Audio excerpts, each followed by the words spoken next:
জীবনে কখনো হতাশ হবেন না। জীবনে যাই হয়ে যাক না কেন কখনো হতাশ হবেন না। মনে রাখবেন আল্লাহ আপনার রব, আল্লাহ আপনার সাথে আছেন ইনশাআল্লাহ।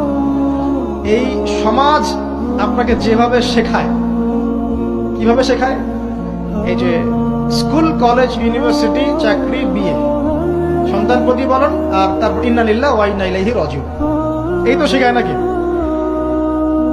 সবসময় মনে রাখবেন যে আল্লাহ রাব্বুল আলামিনের পরিকল্পনাই আপনার উপরে সবচেয়ে বেশি অগ্রাধিকার যোগ্য, সমাজের পরিকল্পনা নয়।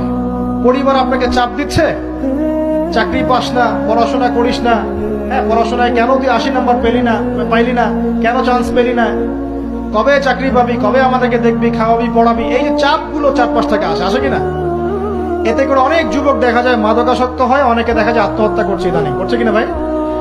এই শব্দটা থেকে আমি এই পয়েন্টটা আজকে লিখেছিলাম যে ভুলেও আল্লাহর প্রতি বিশ্বাস এবং তাওয়াক্কুল হারাবেন না। সমাজ যেভাবে শেখায়, সমাজ চারপাশে যে চাপ আপনাকে দিচ্ছে, এই চাপে নিজে গা ভাসিয়ে দিবেন না। আপনি আল্লাহর কাছে দোয়া করবেন, আল্লাহর কাছে পথ চেয়ে নিবেন এবং আল্লাহর প্রতি তাওয়াক্কুল ভরসা করবেন, কখনো আত্মহত্যার পথ বেছে নিবেন।